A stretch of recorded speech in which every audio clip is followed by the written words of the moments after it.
Ok. Bueno, el título de hoy, de la charla de hoy, era Mysterium Fidei, y no lo puse así en latín solamente para llamar la atención, lo puse en latín porque tiene un sentido de por qué está puesto en latín. Está puesto en latín más allá de porque es una parte de la misa. En algún momento de la misa decimos, este es el misterio de nuestra fe. Más allá de eso, también hay un documento escrito por el Papa San Pablo VI que se llama justamente Mysterium Fidei. Y más allá de eso, mucho antes del Papa Pablo VI, la Eucaristía siempre ha sido concebida como el misterio de nuestra fe. De hecho, el misterio principal de nuestra fe. Eh, el catecismo dice que la Eucaristía es justamente el centro y el culmen de la vida cristiana. Y eso quiere decir que absolutamente todo gira en torno al culto de la Eucaristía. Absolutamente todo. ¿Y por qué he querido escoger este tema? Porque realmente me parece importante para nuestra vida cristiana, pero sobre todo para nuestra lucha por querer ser santos, porque yo asumo que todos los que estamos aquí queremos ser santos. Al menos ese es el mandato de Jesucristo y esa es nuestra obligación, no solo eso. Todos los que estamos bautizados estamos obligados a ser santos. Entonces, voy a empezar con un poquito de contexto, un poquito de historia, si se quiere, de dónde nace este tema de la Eucaristía. Yo sé que todos aquí sabemos que sale de la Última Cena y que eso lo celebramos el Jueves Santo. Perfecto, no voy a hablar mucho de ese tema. Voy a hablar más bien de dónde nace la Pascua como tal, que es muy anterior a la Eucaristía como la conocemos hoy. Sabemos muy bien que la Pascua es una celebración judía. La Eucaristía que nosotros celebramos tiene raíces judías.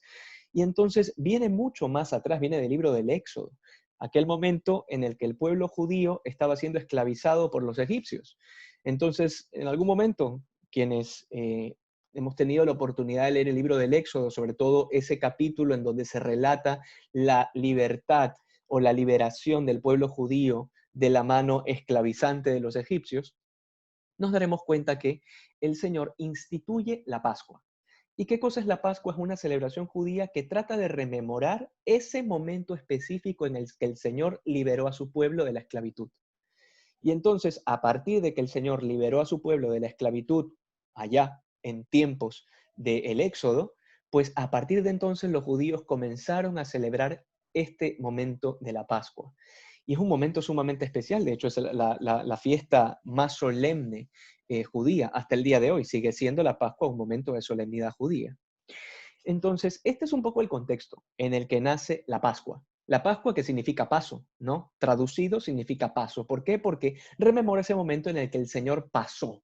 El Señor pasó por las casas de cada uno de los egipcios, castigando con las 10 plagas. La última de ellas fue justamente la muerte de los primogénitos. Y entonces, qué interesante es esto, eh, darnos cuenta de cómo el Señor de alguna manera va saliendo a nuestro encuentro, en este caso al pueblo judío, y entonces nace este paso del Señor, que era lo que había dicho el Señor. Bueno, cuando pase la muerte, que era la última plaga, cuando pase la peste de la muerte, todos ustedes métanse en sus casas, pero además tienen que degollar a un cordero, y la sangre de ese cordero tienen que aspergerla en la puerta, de manera que cuando pase el ángel exterminador, el ángel pueda de alguna manera identificar cuáles puertas son las de los judíos para que no entren allí. Eso es más o menos lo que cuenta el libro del Éxodo, y por eso es el paso del Señor. De allí nace la Pascua y comienza esta celebración judía que rememora constantemente ese momento de liberación. Ok, ese es un poco el contexto, digamos, histórico del Antiguo Testamento. Ahora vamos a situarnos en ese momento de la última cena, que sabemos que es la institución de la Eucaristía. ¿Qué sucede en este momento particular? Primer detalle importante. Jesús celebra la Pascua con sus discípulos, y eso lo sabemos porque en todos los evangelios nos lo cuentan. La última cena es la celebración de la Pascua del Señor con sus discípulos. El Señor dice, ¿cuánto he anhelado yo querer celebrar esta Pascua con ustedes? ¿Por qué? Porque el Señor se moría de ganas por compartir ese momento de amor con sus discípulos. Y entonces sabemos que el Señor había celebrado la Pascua en la última cena. Pero hay un detalle importante. ¿Qué día de la semana el Señor celebra la Pascua? Él la celebra un día jueves. Y este detalle es importante. ¿Por qué? Porque la celebración de la Pascua, tradicionalmente para los judíos, se celebraba el día viernes, no el jueves. Se celebraba el viernes. ¿Por qué? Porque era el día que precedía al sábado. El sábado, como muchos sabremos, es el día santo de los judíos. Desde el libro del Génesis sabemos que el Sabbat es el día santo, el día en el que no se debe trabajar, el día consagrado al Señor, el día del Señor desde el Antiguo Testamento. Por eso la Pascua se celebraba el día viernes, un día antes del sábado. Sin embargo, el Señor hace este pequeño detalle de celebrar la última cena con sus discípulos un día jueves. Entonces hay un cambio ya. Desde allí ya hay una pequeña ruptura con la tradición judía. ¿Por qué el Señor celebra un día jueves y no un día viernes como normalmente dicta la fiesta? Y esto ya lo vamos a ir develando, nos vamos a ir dando cuenta por qué el Señor hace este tipo de cambios. Sin embargo, hay otra cosa importante dentro de este rito. ¿Por qué? Y este es el segundo detalle. El Señor, cuando celebra la Pascua con sus discípulos, y esto hay que también tenerlo muy en cuenta, el Señor no solamente que se sentó a cenar con sus discípulos, no es una cena cualquiera lo que el Señor hace en ese momento, es un verdadero rito lo que está sucediendo en ese segundo piso de ese lugar donde el Señor celebró la última cena. Es un rito, un culto, es algo litúrgico lo que está sucediendo allí. Esto lo digo porque muchas veces el tema de la última cena puede pasar desapercibido como eso, como una cena. Es solamente una cena. Y de hecho los protestantes tienen esta concepción equivocada de que la última cena no es otra cosa que una cena. Es decir, esa noche Jesucristo dijo, bueno, ya toca comer. Entonces, pues nada, se reunieron en la sala, cada uno cogió, bueno, agarre su vaso, Pedro, pásame el pan, y bueno, no ha pasado nada, aquí se sentaron a cenar. Pero esa no es la última cena, pues. Y este es el detalle importante que quiero que tengan en cuenta. Realmente hay un acto litúrgico aquí. ¿Y cómo nos damos cuenta de eso? Muy sencillo. Parte de la celebración de la Pascua era el rito de las cuatro copas. Y en esto quiero que me presten atención y que incluso si es que están anotando, lo anoten, porque esto les va a servir para toda la existencia. El momento de la última cena, el Señor celebra el rito de las cuatro copas. Se llama el rito de las cuatro copas porque dentro de la celebración de la Pascua, tradicionalmente la cabeza de familia lo que tenía que hacer era cuatro bendiciones distintas durante toda la comida. Y estos cuatro momentos distintos de esta celebración de la Pascua tienen a su vez sus distintos ritos que le corresponden a cada bendición, es decir, a cada copa. En la primera copa, lo que sucede es que se come la entrada. Es decir, el Señor pronuncia la bendición sobre la primera copa e inmediatamente todos los comensales, junto con los que están allí sentados, comienzan a comer el plato de entrada. Esa es la primera parte del rito. La segunda parte del rito es que se hace una segunda bendición de la segunda copa e inmediatamente se pasa a tomar el panásimo. Quienes han visto la película de la Pasión, es ese momento en el que el Señor toma el panásimo en sus manos y toma también el vino, el fruto de la vid, y pronuncia también una bendición. Y también lo comen con una serie de hierbas amargas, ¿no? Eso es parte del culto, ¿no? Luego viene una tercera parte de ese rito, que es la tercera bendición de la copa. En esta tercera bendición se canta los salmos. Se canta los salmos y se canta de alguna forma la primera parte de lo que los judíos llaman el Jalel. Jalel es, digamos, una oración muy tradicional judía que está compuesta de dos salmos. Si no mal recuerdo es el Salmo 126 y el 127, de eso no estoy seguro, mejor ni lo anoten porque no estoy seguro de los números de los salmos, pero de lo que sí estoy seguro es que la liturgia del Jalel implica esa recitación de los salmos. Y en esta tercera bendición de esta tercera copa, lo que sucede es que se recitan la primera parte de estos salmos. Y aquí hay un detalle importantísimo.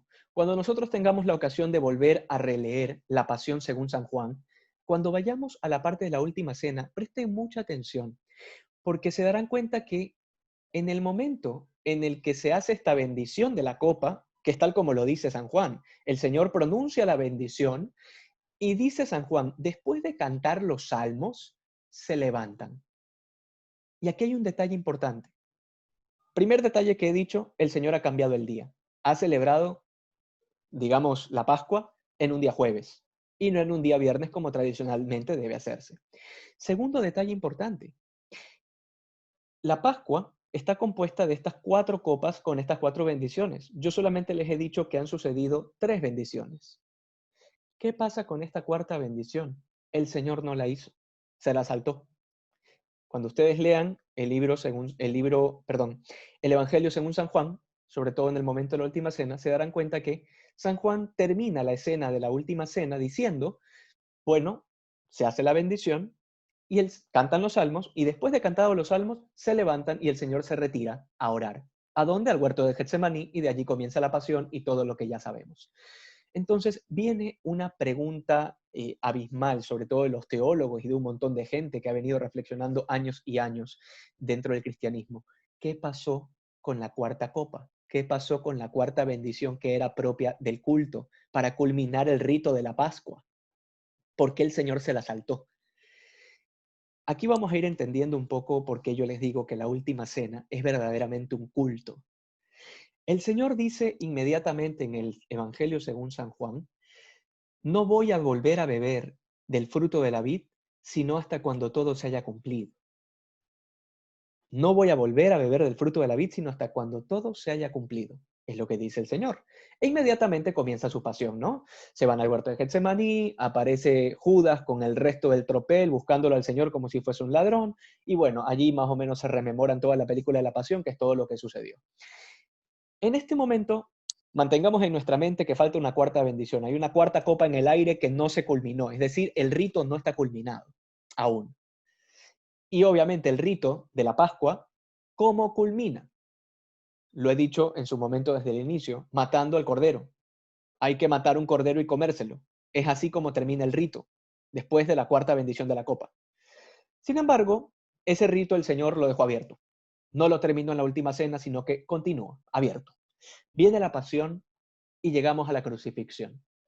Y este es un tercer detalle, y es el momento culminante e importante para poder comprender este tema del misterio de la fe, de la Eucaristía. En el momento en el que el Señor está crucificado, sufriendo, y es ese momento en donde recordamos las famosas 7 palabras que meditamos en el Viernes Santo, sucede que el Señor dice: tengo sed. El Señor dice: tengo sed. ¿Y qué es lo que dice el Evangelio según San Juan? ¿Qué le dan a beber? Le dan a beber vinagre. ¿Qué cosa es el vinagre? Sino el fruto de la vid, solamente que en otro estado, ¿no? Pero es el fruto de la vid. Ese es el vinagre. Y entonces sucede algo importantísimo. En el momento en el que al Señor le dan a beber del vinagre, el Señor pronuncia unas palabras hermosísimas. Todo está cumplido. Todo está cumplido. Porque, por supuesto, el Señor ha iniciado una nueva celebración de la Pascua, ha iniciado una nueva Pascua, desde la última cena, que es cuando la comenzó, hasta la cruz, que es cuando la terminó, cuando finalmente el cordero degollado, el cordero que ha sido crucificado, derramó toda su sangre y finalmente, después de derramar toda su sangre, vuelve a tomar del fruto de la vid y pronuncia las palabras: todo está cumplido. Por esa razón, cuando un protestante dice que la última cena es la representación, lo único que está haciendo es hacer alarde de su desconocimiento bíblico. Jamás en su vida ha entendido las escrituras en el contexto total de la Biblia. Cuando uno lee las escrituras, cuando uno lee el capítulo 6 de San Juan, cuando uno lee la pasión del Señor, cuando uno lee la última cena, según cualquiera de los evangelios sinópticos, nos vamos a dar cuenta que eso que sucedió en ese segundo piso del cenáculo no es una cena cualquiera. El Señor verdaderamente quiso instituir un nuevo culto. A esto se refería el Señor con que nosotros íbamos a adorarlo en espíritu y en verdad, y que se iba a adorar al verdadero y único Dios en todos los rincones de la tierra. Porque nosotros celebramos la Eucaristía en todos los rincones de la tierra, desde donde está Víctor cruzando el charco en otro continente hasta donde estamos nosotros. Todos celebramos la misma Eucaristía, porque esa era la finalidad del Señor en el momento de la última cena. No es que el Señor se le chispoteó y dijo: uy, mira, he hecho un rito. O sea, al Señor nada se le escapa, es Dios. De manera que todo lo que hizo, lo hizo de manera tan perfecta, pero a la vez lo hizo conscientemente, sabiendo lo que estaba instituyendo. Por eso para nosotros cristianos es sumamente importante entender por qué es tan importante este tema de la Pascua y por qué es tan importante comprender todo esto que les acabo de hablar del tema del culto de la Pascua y de las 4 copas. Esto no es solamente para llenarnos la cabecita de información, es para que entendamos la profundidad de cada acto del Señor. Cada acto de Jesucristo es un acto litúrgico. El Señor en todo lo que hace instituye algo. Por eso los apóstoles, en el momento en el que se muere Judas, porque se ahorca, esto es importantísimo y es súper interesante, el momento en el que se ahorca Judas y pasa el tiempo, ¿qué es lo que hacen los apóstoles? Nos lo cuentan los hechos de los apóstoles. Inmediatamente entran en crisis y dicen: hay que escoger a alguien. ¿Por qué hay que escoger a alguien? Porque nos falta alguien, porque somos 12. ¿Y por qué tienen que ser 12? Porque el Señor instituyó 12. Es decir, los apóstoles tenían en su conciencia que todo lo que hacía el Señor tenía que hacerse de la forma en la que Él lo hizo, porque todo lo que el Señor hacía era instituyendo algo. Entonces, cuando el Señor instituye a los 12, en el momento en el que le faltaba uno, los apóstoles entran en crisis existencial y dicen, hay que escoger a otro. ¿Para qué? Para completar el número de los 12. ¿Por qué? Porque el Señor instituyó 12.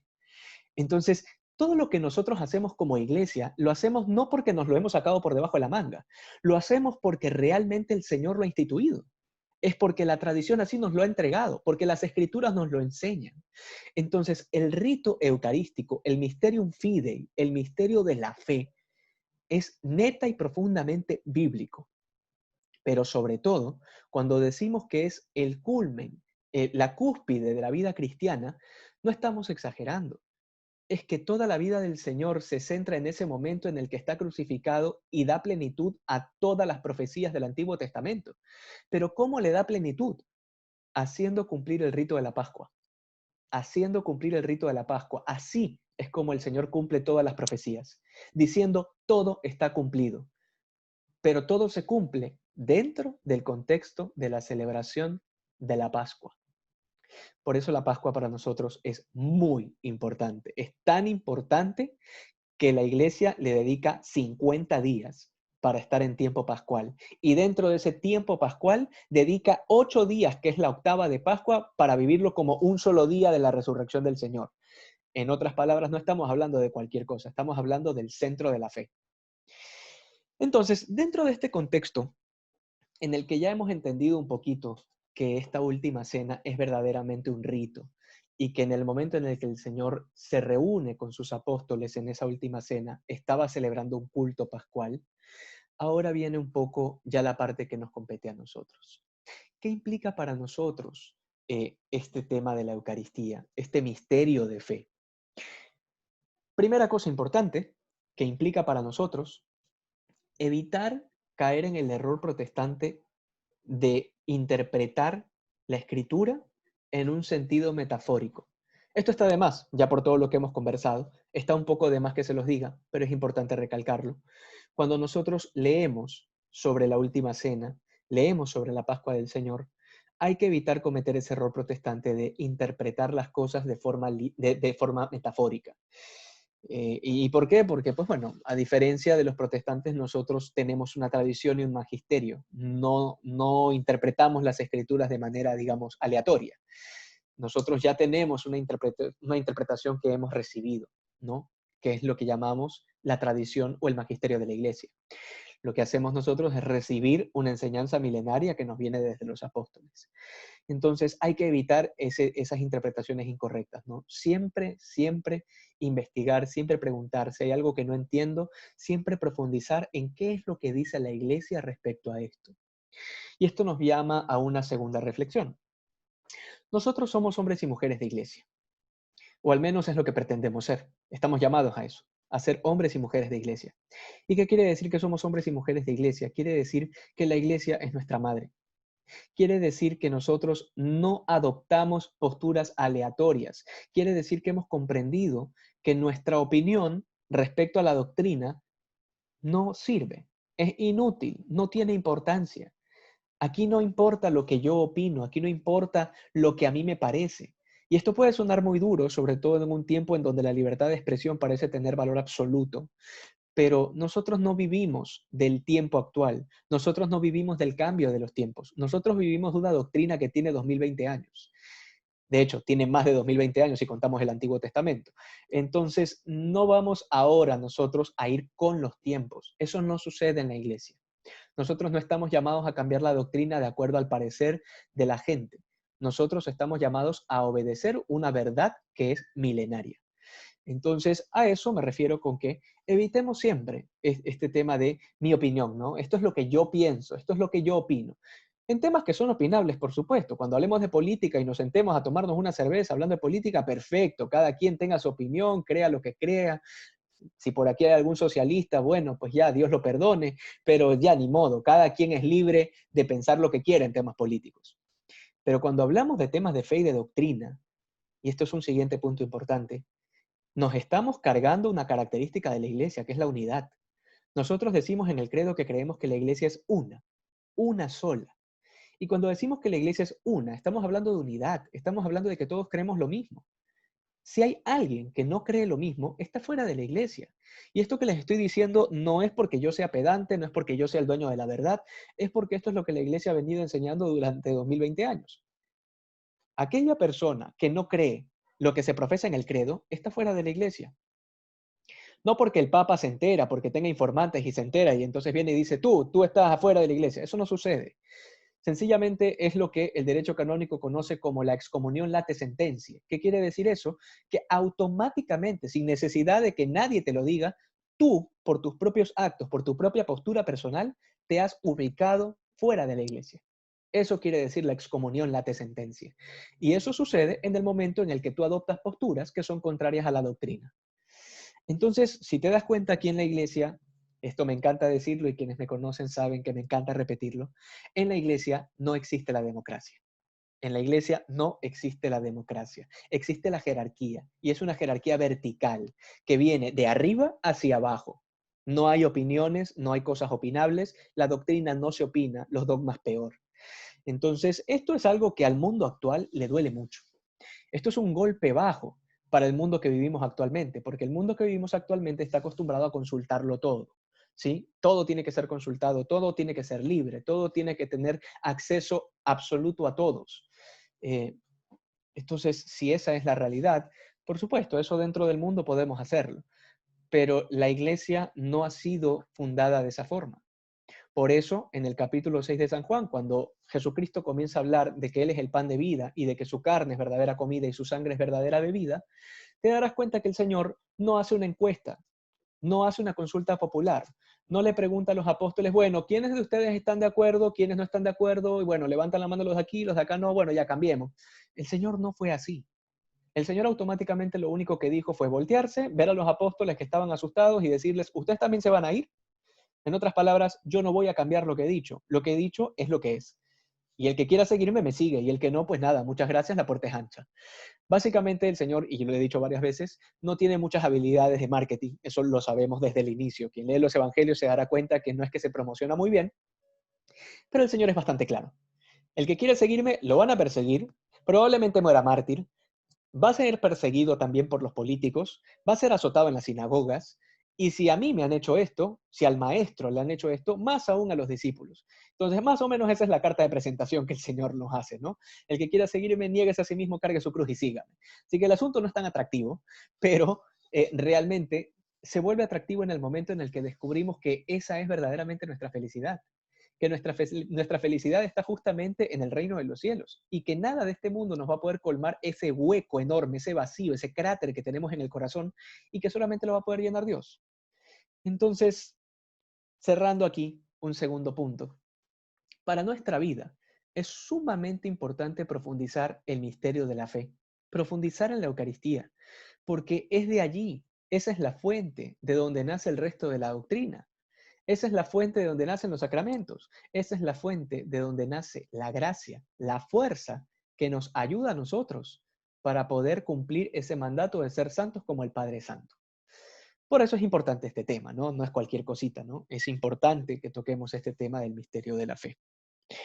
Luego, hay un último tema, digamos un último punto que quería tocar respecto a esto. El amor a la liturgia. Cuando hablamos del misterio de la fe, cuando hablamos del Mysterium Fidei, eh, es automático que terminemos hablando acerca del amor a la liturgia. ¿Qué cosa es la liturgia? La liturgia comprende absolutamente todos los ritos. Y cuando hablamos de ritos, estamos hablando de actos repetitivos que siguen una norma o una regla de cómo deben hacerse. Todo en la iglesia, todo, absolutamente todo en la iglesia, se hace en función de la liturgia. Todo está normado por la liturgia. Les pongo un ejemplo sumamente práctico. Cuando ustedes rezan el rosario, saben ustedes, todos sabemos, todo católico sabe que tiene que iniciar diciendo en el nombre del Padre, del Hijo y del Espíritu Santo. Eso es liturgia, es litúrgico. Si tú vienes, te sientas y dices, bueno, vamos a rezar el rosario, comenzamos. Padre nuestro que estás en el cielo. La gente se va a quedar, oye, aguántate, ¿y cuándo hacemos la señal de la cruz? Claro, porque eso es parte de la liturgia. Es litúrgico, hay unos pasos, hay un culto, hay un orden que se tiene que respetar. ¿Por qué? Porque eso es parte de la unidad, pues. Esto es algo que los protestantes no conocen y no tienen. En otras palabras, la liturgia, y esto en palabras del cardenal Robert Sará, quien no lo conoce, yo les aliento a que investiguen acerca de este cardenal que es verdaderamente un titán. El cardenal Robert Sará decía que lo único que va a salvar al mundo es la liturgia. Lo repito, lo único que va a salvar al mundo es la liturgia. ¿Por qué? Porque en la liturgia está condensada la belleza, la belleza, la belleza de Dios se trasluce, se manifiesta a través de la liturgia. Entonces, volviendo al ejemplo que les decía del rosario, si alguien comienza a rezar el rosario y se salta los pasos, o reza los misterios que no son del día, por ejemplo, o le cambia el orden a las oraciones, uno dirá, oye, este tipo está loco. O sea, ¿qué estás haciendo? Para eso existe la liturgia, para que prevalezca la unidad. Entonces, qué hermoso es el hecho de que nosotros celebremos la Eucaristía en todos los lugares del mundo, pero que tengamos la conciencia de que hoy se han leído la misma lectura en todo el universo. Mejor en todo el mundo, ¿no? Porque en todo el universo es más grande, ¿no? No sé si en el planeta Marte estén celebrando misa, probablemente no. Así que quedémonos en esta tierra, ¿ya? Pero en todo el mundo se está celebrando la Eucaristía y en distintos ritos, por si acaso. Hay 14 ritos diferentes en la Iglesia Católica, por si acaso. Y el que nosotros conocemos es el rito latino. Es uno. Hay 14. Pero en los 14 ritos se lee la misma lectura. ¡Qué diferencia abismal con el resto de denominaciones cristianas! ¿Qué es lo que lees? Por ejemplo, si tú vas a la iglesia de Galilea, de los evangélicos, si tú vas a la iglesia de Galilea, ¿qué es lo que van a leer allí? No sé, pues lo que en ese día al pastor se le haya ocurrido.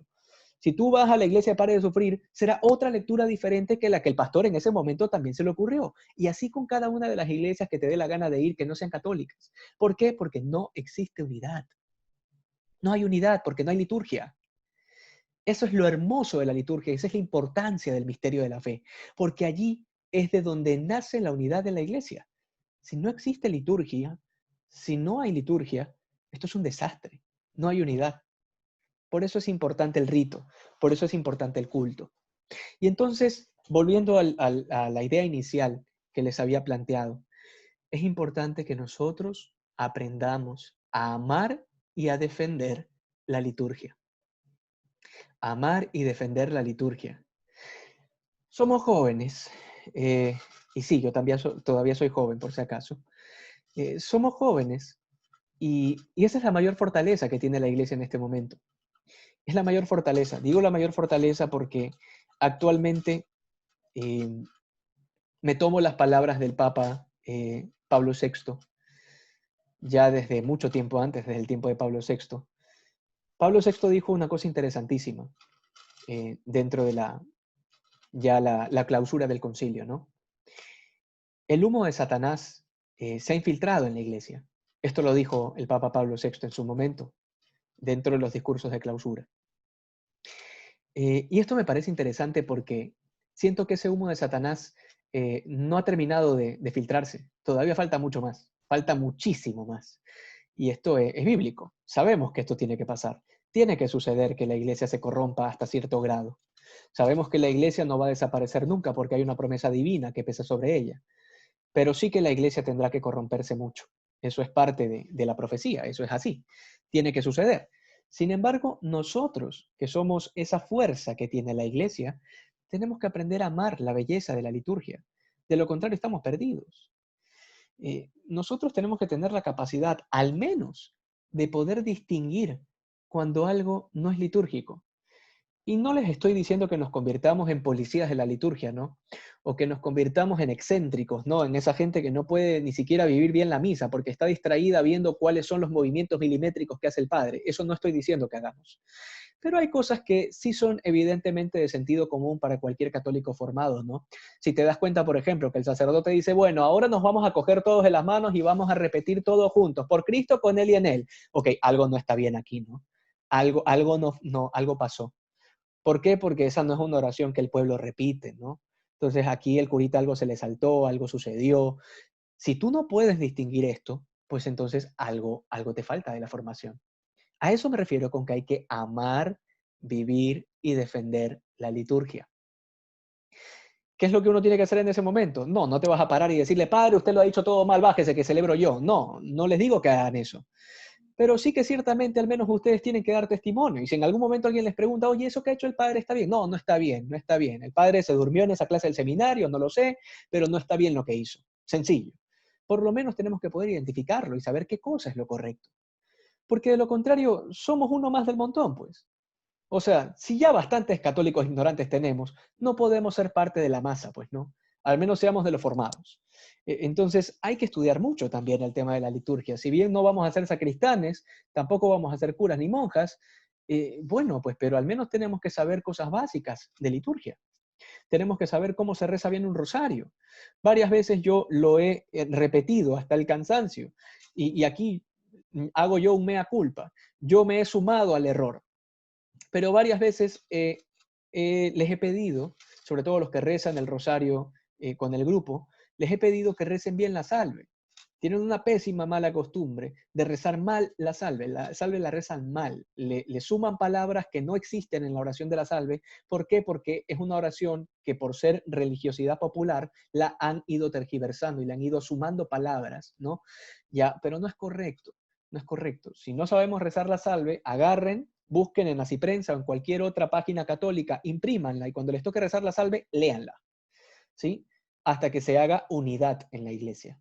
Son detallitos, son cosas que uno dice, ah, ya, pero no nos pongamos tan exquisitos. Oye, es que en esos pequeños detalles es donde se ve justamente la belleza de la unidad de la iglesia. Si cada uno de nosotros hacemos lo que nos da la gana, definitivamente no estamos aportando esa unidad. Y nosotros, repito, somos esa fuerza de la iglesia. No quiero hablar de que somos la esperanza de la iglesia, aunque eso lo dijo Juan Pablo II, pero no quiero decirlo así tampoco, porque tampoco realmente, y les soy muy sinceros, no creo en verdad que seamos la esperanza de la iglesia, ¿no? O sea, al menos yo no, al menos. Tampoco lo creo así. Sí que ciertamente podemos aportar en algo, por supuesto, pero tampoco es que vamos a hacer la salvación de la iglesia, pero sí que podemos aportar, sí que podemos aportar. Recordemos siempre aquello que dice la Madre Teresa de Calcuta, ¿no? Una gota de agua en el mar no va a ser, digamos, no va a ser más, digamos, del mar, pero por supuesto que el mar no va a ser igual si le falta esa gota. No va a ser igual si le falta esa gota. Entonces, no es que es indiferente lo que hagamos o dejemos de hacer. Importa mucho, sobre todo a los ojos de Dios. Entonces, es importante que nosotros aprendamos a ser fieles en las cosas pequeñas, que recemos bien nuestras oraciones, que mantengamos la fidelidad a la iglesia, pero que sobre todo, repito que es el tema central de hoy, profundizamos ese misterio de la fe. De lo contrario, estamos perdidos. El misterio de la fe y la liturgia, y yo concuerdo mucho en esto con el cardenal Sará, la liturgia va a ser lo que va a salvar al mundo. En este mundo que le rinde culto a lo feo, la liturgia, que es la belleza del cielo en la tierra, es lo que nos va a salvar. Dense cuenta ustedes qué tan horribles, repito, horribles y feos son los templos que están haciendo ahora. Son un cubo, son una cosa horrible, a diferencia de los templos de antes. Los templos, estoy hablando del siglo XVI, siglo XVII, hasta el XIX incluso todavía se salva.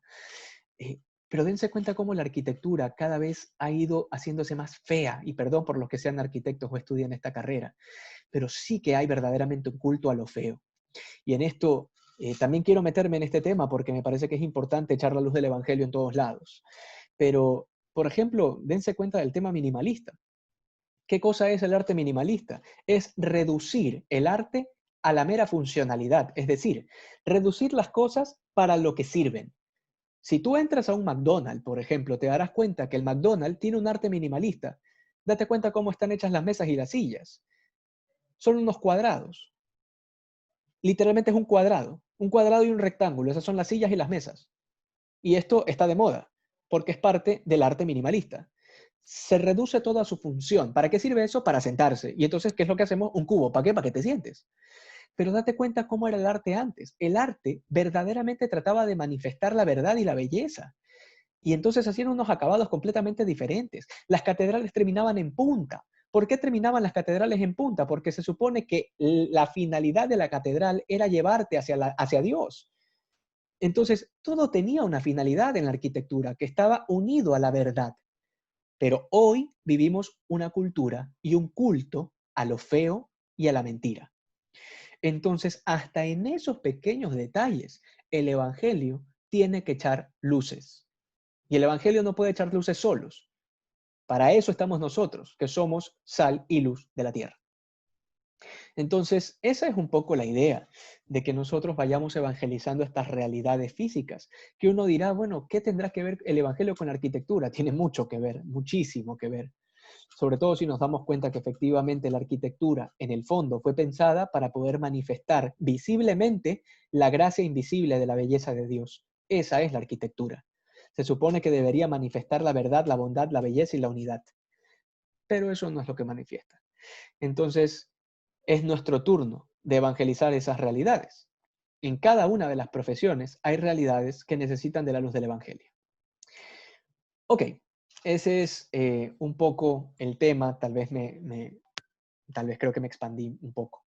Me fui un poco del tema del Mysterium Fidei, pero me parece importante tocar estos otros temas también. Bueno, quisiera escucharlos un poquito. ¿Qué piensan? ¿Alguna pregunta o lo que sea que quieran comentar o compartir? Yo tengo preguntas. Adelante, Víctor. Ya, bueno, pues lo que aquí las tengo anotadas. A ver. Bueno, la primera, lo de las cuatro copas que tú mencionabas, que son parte del rito de origen judío de la Pascua, ¿cómo representaría o cómo se representan las cuatro copas en la misa? Pues una, bueno, la tercera copa tiene que ver con los salmos, me imagino que es cuando cantamos los salmos en misa. La primera tú decías que se bendice y se entra al plato de entrada, o se toma el plato de entrada, algo que mencionaste. Esa en qué parte de la misa se refleja. La segunda era, que se toma el pan ácimo, eso sería, no, eso no sería el momento de la consagración, eso no sé cuál es. Y la cuarta sería, bueno, la consagración, ¿no? Entonces, ¿cómo se representan las cuatro copas, el rito de las cuatro copas en la misa, que como hoy la conocemos? Ok, no hay forma de representarlo. Esa es la respuesta. No hay forma de representarlo porque el rito de las cuatro copas es un rito judío, no es un rito cristiano y entonces no necesariamente guarda una similitud total con la Eucaristía. La similitud correcta con la Eucaristía sería toda la pasión del Señor, que comienza con la última cena y termina en la cruz. Esa es básicamente toda la analogía de la Eucaristía, no solamente la última cena. Y no solamente el rito de las cuatro copas. Ciertamente en la última cena vemos una serie digamos, de similitudes, ¿no? El momento en el que el Señor, quienes hayan visto la pasión la pasión de Cristo, eh, como se retrata la última cena, es bastante apegado al rito judío. Entonces, nos sirve mucho para poder graficar esto que has preguntado. Porque si te das cuenta, pues hay un momento en el que el Señor se lava las manos, ¿no? Entonces, ¿qué es el rito del lavatorio de las manos? ¿Qué es lo que hace el sacerdote, ¿no? Luego se la seca, y esto es después de haber predicado, perdón, antes, no, sí, después de haber predicado, que por supuesto es el rito, digamos, la liturgia de la palabra. Luego de eso viene la liturgia eucarística, pues viene el lavatorio de las manos, luego de eso pues se seca, luego vienen las ofrendas, que es cuando le presentan el pan y le presentan el vino, luego viene la bendición, el agradecimiento. Entonces, sí hay ciertas similitudes, pero la última cena no, digamos, no acaba, no totaliza toda la Eucaristía. Es parte de la Eucaristía. Pero recuerda que el rito pascual que está institucionalizando el Señor, el nuevo rito de la nueva alianza, por eso dice, esta es sangre, esta es mi sangre, sangre de la nueva alianza, es lo que dice el Señor en el Evangelio de San Juan, y lo repite San Pablo después en su carta a los Corintios. Esta es la nueva alianza. En otras palabras, la alianza anterior ya pasó. Esto es algo nuevo que les vengo a instituir. Es algo totalmente nuevo. Entonces, viene desde la última cena y desde mucho, un poquito antes, y termina en la cruz. Culmina en la cruz, y mejor dicho, culmina en la resurrección, perdón. Culmina con la resurrección del Señor. Entonces, no solamente se circunscribe al tema de la última cena, y menos aún en el rito de las cuatro copas. El rito de las 4 copas más que nada nos sirve para poder entender la intención del Señor de fundar un nuevo culto. Esa es un poco, digamos, la utilidad que tendría el rito de las 4 copas. El hecho de poder comprender que el Señor tenía la intención de fundar un nuevo culto, una nueva alianza, valiéndose de este culto de las 4 copas. Porque lo hizo, pero si te das cuenta, el Señor se saltó la última copa, eso no es parte del rito, y lo hizo un día jueves. Y cierto, nunca expliqué eso, perdón. Lo hizo un día jueves y se saltó otra parte del rito, porque era el viernes. Y le hizo el jueves justamente ¿por qué? Porque sabía que iba a resucitar un domingo, de manera que cuadraran aquellos días. Esto es lo que los padres de la iglesia llaman el octavo día. Los padres de la iglesia llaman al día de la resurrección del Señor el octavo día. ¿Por qué? Porque es el que le sigue al día sábado, que es el séptimo día, el Sabbat, el día santo. Por eso nosotros, los cristianos, celebramos el día del Señor el día domingo y no el sábado, como dicen los adventistas del séptimo día, que se han quedado en el Antiguo Testamento. Nosotros, los cristianos, creemos en el octavo día, porque es en el octavo día, en el día domingo, el día en el que el Señor resucitó, cuando se instituye la nueva alianza y cuando finalmente se culmina la institución de la Pascua del Señor. Entonces, por eso, el Señor cambia el día y no celebra un viernes, celebra un jueves. ¿Por qué? Porque el viernes se da la pasión, el sábado está enterrado y resucita el domingo. Entonces, cuadra perfectamente los días para que el octavo día, como dicen los padres de la iglesia, es el día de los cristianos. Creo que tenías otra duda adicional, me parece, tal vez, ¿o no? Bueno, sí. Bueno, tú habías dicho que la democracia no existe en la iglesia y bueno, ahí voy un poco a mi ignorancia. Cuando se hace la elección del Santo Padre, ¿eso no es democracia? No, no es democracia porque lo que se No pide... se reúne un cónclave, no. Sí, se reúnen en un cónclave y básicamente lo que sucede allí es lo que Platón llamaba la aristocracia, que es el gobierno de los mejores. Es decir, no se nos pregunta a nosotros los católicos de a pie por quién queremos votar, ni nosotros ni hay recintos electorales en las parroquias para que cada quien vaya a dar su voto por los cardenales. Entonces, desde allí ya nos damos cuenta pues, que no existe una democracia como tal. Lo que existe es una representación del 75%, es así como funciona el cónclave. Entonces, el 75% de los votos tienen que estar unánimemente de acuerdo. Es así como funciona la elección del Papa. Entonces, no hay propiamente una democracia.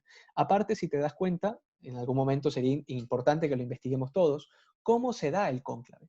El contexto en el que se da el cónclave se llama cónclave, que quiere decir en latín con llave, con clave. Eso en latín quiere decir con llave. ¿Por qué? Porque se encierran todos allí. Se encierran los cardenales en la Capilla Sixtina, y en el momento en el que se encierran, el camarlengo, que es, digamos, el anfitrión o el mayordomo de ese momento, lo que hace es cerrar la puerta y pronunciar la fórmula famosa extra omnes, es decir, todos afuera, todos afuera. Y en ese momento se cierran las puertas con llave, con clave, e inmediatamente nadie sale y nadie entra. O sea, partiendo de allí, nos estamos dando cuenta que es una situación bastante sui generis, que no tiene nada que ver con la democracia. Allí hay un poco de ancianos reunidos que van a invocar a una fuerza sobrenatural para que los guíe de manera que el 75% de los votos dé al final a aquella persona que ha sido escogida por Dios. Entonces, no es nada parecido, ni un poquito, a la democracia como la entendemos el día de hoy. Vale. Entonces, y bueno, como un dato curioso nomás, tú hablabas de la unidad de la iglesia y de que, bueno, en todos lados, en todo el mundo, bueno, se rezan las mismas lecturas y todo. ¿Eso incluye la iglesia ortodoxa? No, no incluye No. la Iglesia Ortodoxa. La Iglesia Ortodoxa, digamos, no está en comunión con Roma. Ellos tienen su propio patriarca, que es el patriarca de Jerusalén. Esto viene desde el 1022, que es el cisma de Oriente y Occidente, ¿no? Sin embargo, la Iglesia Ortodoxa, aunque no está en comunión con Roma, porque no obedece al Papa, sigue estando de alguna forma, gradualmente en comunión con la verdad de la fe. ¿Por qué? Porque tienen sucesión apostólica. ¿Qué quiere decir que tienen sucesión apostólica? Nosotros sabemos que el Papa que está en la Iglesia de Roma, es el sucesor de qué apóstol? Del apóstol Pedro. Eso lo sabemos. Es el sucesor del apóstol Pedro. Eso se llama sucesión apostólica. Sin embargo, ellos, el patriarca de ellos, tiene sucesión apostólica también. Viene del apóstol San Andrés. Entonces, por ese pequeño detalle, ellos efectivamente tienen parte del grado de la verdad y en un grado superior. Por eso propiamente nosotros decimos que ellos son cismáticos, no herejes. Son dos cosas diferentes. Cismático quiere decir que hay un cisma, que hay una partición, pero que aún así seguimos comulgando en muchas cosas. Por eso un católico, si va a una iglesia ortodoxa, puede comulgar y esa misa es válida. Un católico puede ir a una misa ortodoxa y comulgar.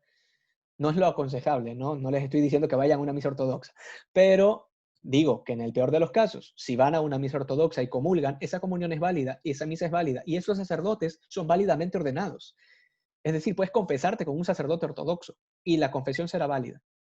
Lo que pasa es que no están en comunión con Roma y por eso no podemos decir que ellos son católicos como nosotros, pero sí que son católicos ortodoxos. Entonces, digamos, no tenemos el mismo ciclo litúrgico. De hecho, ellos tienen hasta santos diferentes a los nuestros. Hay muchos santos que también ellos veneran, ¿no?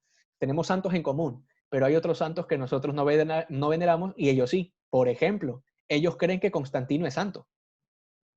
Es un dato curioso, pero que lo sepas. Ellos creen que Constantino es santo. Obviamente nosotros no creemos eso, por muchas razones históricas, pero ellos sí lo creen así. Entonces, pues nada, allí no tenemos un pequeño problema, ¿no? Entramos en conflicto. Pero bueno, son un poco las diferencias, pero respondiendo a la pregunta, no tenemos las mismas lecturas porque no tenemos el mismo ciclo litúrgico. Vale, entiendo, sí. Bueno, sí, son un poco las dudas que tenía y como comentario sobre el ejemplo que tú pusiste de que a veces se hacen muchas cosas no litúrgicas. Acá, por lo menos de lo que yo eh, he asistido a distintas parroquias, a distintas misas acá se comete, es muy normalizado el hecho de que todo el pueblo, o toda la feligresía diga por Cristo, con él y en él, a ti Dios Padre Omnipotente. Es muy normal, ¿verdad? Y uno está ahí, yo digo, estoy casi seguro que no debo decirlo, pero todo el mundo... Bueno, ahora estás completamente seguro. No, sí, sí. No, bueno, sí, digamos que sí estoy casi seguro, pero es que como veo que todo el mundo lo hace, es muy normal aquí. O sea, es como parte de ellos. O sea, es como verlo desde la perspectiva contraria. Ellos me ven a mí, a lo mejor si se dan cuenta que no lo digo y esto no lo dice. Pero todos lo hacen así. Y es muy común, no solo en una parroquia, en muchas parroquias, por lo menos en las que yo he estado, ¿no? Entonces hay mucho cambio en ese aspecto, por, no sé, por cultura litúrgica o algo así. Sí, lo que pasa es que Europa, digamos en general, Europa estaría mintiendo si te diría que están entrando en un proceso de decadencia. Europa ya está decadente, está en un proceso de terminarse, por así decirlo, y resurgirá una nueva civilización que sabrá Dios qué cosa sea. Una cosa un poco amorfa, pero España y Europa en general, desde el momento en el que abandonó la cultura católica, le abrió las fronteras a los migrantes musulmanes, algo que las cruzadas tuvieron 500 años de trabajo, sangre y muerte para mantener a los musulmanes a raya fuera de las fronteras de Europa, pues hoy les abrieron la puerta de par en par y lo que está sucediendo es que finalmente se está perdiendo la cultura cristiana. Entonces, en un momento de descristianización, lo que va a suceder con Europa es lo que ya está sucediendo hoy. Ya no tienen cultura. Ya no saben qué cosa es España, por ejemplo. Te darás cuenta de los problemas nacionalistas que están sucediendo, de los choques que hay con Cataluña y de una serie de problemas dentro de España, que en este momento básicamente es un crimen ondear la bandera española, que es una cosa ridícula y absurda para la gente que lo vemos desde afuera. Pero estas cosas suceden porque realmente lo que mantenía unida a la patria española, lo que antes se conocía como el reino cristiano o la cristiandad, era justamente la fe. En el momento en el que tú quitas la fe del panorama y de la ecuación, destrozas por completo la cultura de España y la cultura europea, que es lo que está sucediendo hoy. Tenemos a un pueblo sin cultura. Entonces, como hay un pueblo sin cultura, sin religión, sin fe y sin Dios, evidentemente lo que ves es a un grupo de católicos que no saben por dónde coger, y eso mezclado con la teología de la liberación, pues tenemos allí un monstruo amorfo, en donde lo que queda es la esperanza de los pocos católicos fieles que hayan. Y entre esos puede ser tú. Por eso digo, sería interesante que más bien no lo hagas. Que seas tú el único bicho raro, pues bueno, será esa ocasión para que alguien te lo pregunte y puedas evangelizar a alguien y sacarlos de la ignorancia y decirles, oiga, eso es una oración presidencial. ¿Qué quiere decir que es una oración presidencial? Que solamente la hace el que preside la celebración. ¿Usted está presidiendo la celebración? No. Entonces usted no tiene por qué decirla. Entonces, por eso no decimos esa oración. Y eso tiene un trasfondo mucho más profundo. Si nosotros desconocemos esas cosas, que son detalles chiquitos, hay toda una explicación de fondo. En el momento en el que todo el pueblo dice una oración presidencial, automáticamente ya no tiene sentido el oficio sacerdotal de quien está ahí al frente. Si todos podemos decir la oración presidencial, ¿para qué necesito que el sacerdote se revista y vaya al frente a celebrar el sacrificio? Yo también lo puedo celebrar entonces. Si al fin y al cabo todos decimos todo, mejor dicho, digamos todas las palabras de consagración y consagremos todos, que también sucede en varias parroquias, por si acaso. Entonces, ese tipo de cosas tienen de trasfondo la falta de fe. La falta de fe. No es solamente falta de conocimiento o de ignorancia, es falta de fe. Por eso es importante, repito, que nosotros aprendamos a evangelizar y que nos metamos en la cabeza estas palabras del cardenal Sará, que son muy verdaderas. La liturgia es lo que en el fondo y al final salvará al mundo. Por eso me pareció importante tocar este tema, porque en la liturgia está condensada toda la fe. Mira que de una cosa, de un detalle tan chiquito como la oración, la doxología final, que es eso, la doxología final, hemos sacado toda una consecuencia, que es justamente el sentido de la identidad sacerdotal. Si todos decimos esa oración, pues ¿qué sentido tiene que haya un cura? Si al fin y al cabo también nosotros la podemos decir. De hecho, esa es la explicación de también por qué cuando rezamos el Padre Nuestro no tenemos que levantar las manos así. ¿Por qué? Porque no somos sacerdotes. No somos sacerdotes. El sacerdote hace este gesto porque lo que está haciendo es recoger la oración de todo el pueblo y presentársela a Dios, porque Él es el mediador, Él es el alter Christus. Entonces, por eso Él está enfrente, por eso Él ha dejado familia, por eso Él no está casado. Entonces, tiene todo un sentido la identidad sacerdotal, que la vamos destruyendo. Y eso hace daño tanto para los fieles como para el propio sacerdote, que llega un momento en el que no sabe quién mismo es él. Y termina vistiéndose de paisano como el resto, ¿no? Y entonces es cuando ves a los sacerdotes que están vestidos como laicos, y entonces tenemos allí un desorden total dentro del cuerpo de la iglesia. Tenemos a los laicos que quieren ser curas y a los curas que quieren ser laicos, y así vamos a terminar destrozando todo. Entonces, claro, todo obedece a la jerarquía y al orden de la liturgia. Líder, yo tengo una pregunta. Adelante.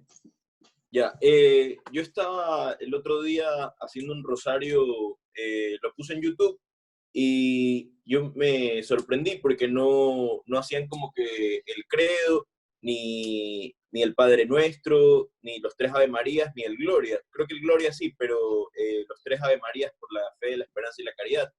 Y me puse a investigar y no, o sea, hay páginas que no las agregan y las jaculatorias tampoco. Entonces no sería en contra con lo que tú decías sobre la liturgia. No. Las partes esenciales del rosario son los misterios y la salve. Esa es, digamos, el cuerpo esencial de un rosario. Lo que hace que un rosario sea un rosario son los misterios y la salve. Nada más.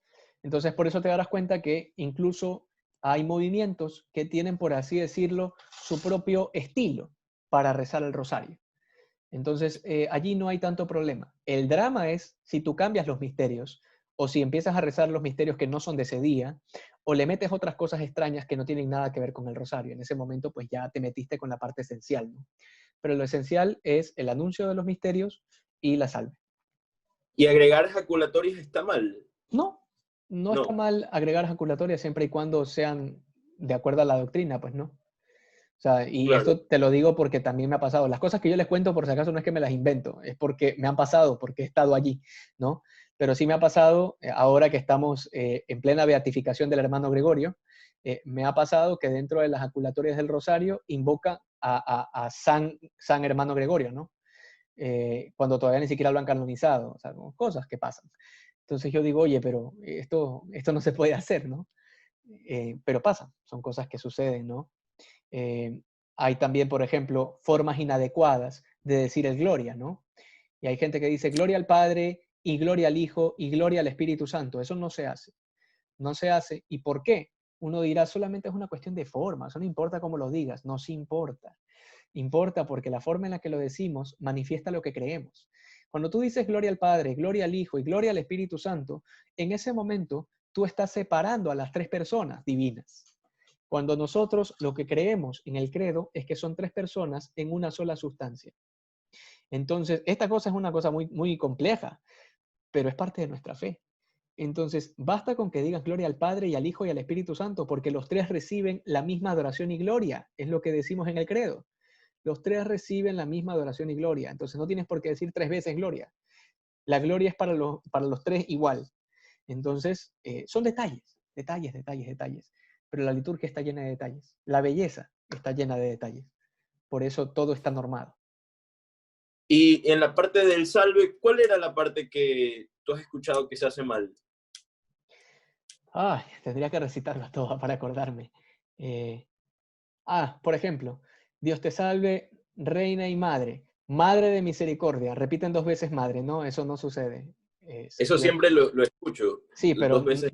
sí, pero está mal dicho, ¿no? Es Dios te salve, reina y madre de misericordia. Así, directamente, es así como dice la oración, ¿no? Y hay otras partecitas más, otros detalles que le adhieren, otros que le quitan, y al final cada quien se hace su salve, ¿no? Entonces, eso atenta contra la unidad, ¿no? Listo, gracias, líder. Cuando quieras. Ok, ¿alguien más tiene alguna pregunta, alguna duda, algo que quiera comentar, algo que quiera compartir, alguna queja, algo? ¿No? Yo quería hacer un comentario. Sí, adelante. Lo que pasa es que un día yo me olvidé, o sea, tenía que haber estado perdida en los días. Y recé el rosario de otro día. Uh-huh. Y yo le escribí a un sacerdote y le dije, ya creo que lo estaba terminando o algo así. Uh-huh. Y yo le dije, no, recé el rosario, recé los misterios de otro día. Y él me dijo, no hay problema, tú puedes rezar el de otro día. Entonces, no sé, o sea, te lo comentaba igual porque me lo dijo un sacerdote, entonces, pero no hay problema, porque a veces los sacerdotes dicen una cosa y ahí otra y otra. Sí, pero solo quiero aclarar que eso que te ha dicho el sacerdote es correcto, ¿no? O sea, ¿por qué? Porque, a ver... Lo que dice Steven es...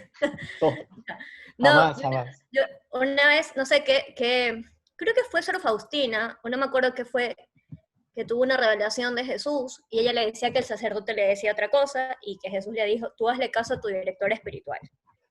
¿Verdad? Totalmente, totalmente. Entonces es así.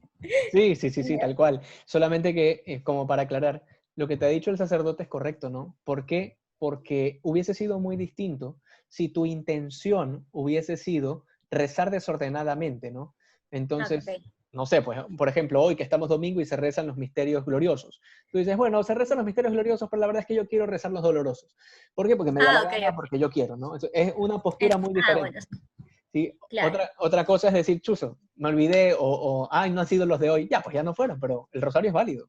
Has rezado el rosario. Ya, O sea, ya está bien. tal cual. Ok, gracias. Ok. Bueno. Yo tengo una duda también. Emily, adelante. Sí. Bueno, supongo que ya sabrás, pero bueno, hablaste de los 14 ritos en la iglesia, Sí. y que todos tenían las mismas lecturas y se lee lo mismo. Y bueno, yo he presenciado 3 ritos y en verdad en los 3 es distintas las lecturas del Evangelio, incluso los santos y también algunas fiestas importantes son distintas. Incluso la liturgia de las horas también, sí, las vísperas. Entonces, en verdad todo es distinto. Y creo, o sea, ¿a qué te referías con esto de que es lo mismo? Y otra preguntita, o sea, en cuanto a lo que dijiste ahorita del rosario, o sea, yo también he presenciado que si hay cierta intención. Por ejemplo, en la octava de Pascua, dicen, bueno, estamos en una gran fiesta, entonces como es la resurrección de Jesús, vamos a rezar toda la octava los misterios gloriosos. O por ejemplo, toda la Semana Santa los misterios dolorosos. De hecho, a mí me parece un acto de piedad bonito, pero no sé ahora, bueno, con justo el comentario anterior, si está bien o no. Ok. A la primera cosa de lo de los ritos, ciertamente no solamente en los ritos, dentro de un mismo rito, que es el rito latino que nosotros vivimos, las órdenes religiosas tienen también sus propias festividades y solemnidades aparte. Tienen su propio ciclo litúrgico. Eso quisiera aclararlo también. Entonces, a lo que yo decía cuando teníamos una lectura igual, ¿a qué me refiero? A que en la medida en que no haya una variación, te voy a poner un ejemplo concreto. Nosotros aquí tenemos la fiesta de María Madre de Guayaquil. Tenemos la fiesta de María Madre de Guayaquil y también cuando nosotros celebramos a Santa Narcisa de Jesús, nosotros lo celebramos como fiesta. Lo celebramos como fiesta. ¿Por qué? Porque es ecuatoriana. Pero cuando nosotros celebramos a Santa Narcisa de Jesús, sobre todo si tú vas, por ejemplo, a Novol y vas a la misa en Novol el día de Santa Narcisa de Jesús, probablemente la lectura del Evangelio sea otra. ¿Por qué? Porque en ese lugar está sucediendo algo particular y local que ha justificado que se tome una lectura diferente a la del resto de la Iglesia Universal. ¿Por qué? Porque ese es el lugar donde ha nacido la santa, porque resulta que ese es el lugar, el país, además. Entonces hay una serie de cosas que varían. Por ejemplo, otro ejemplo, la fiesta de San Ignacio de Loyola, fundador de la Compañía de Jesús. Cuando cae la fiesta de San Ignacio de Loyola, todo el resto de cristianos lo celebramos como una memoria de un santo, una memoria cualquiera. No varía nada en la misa.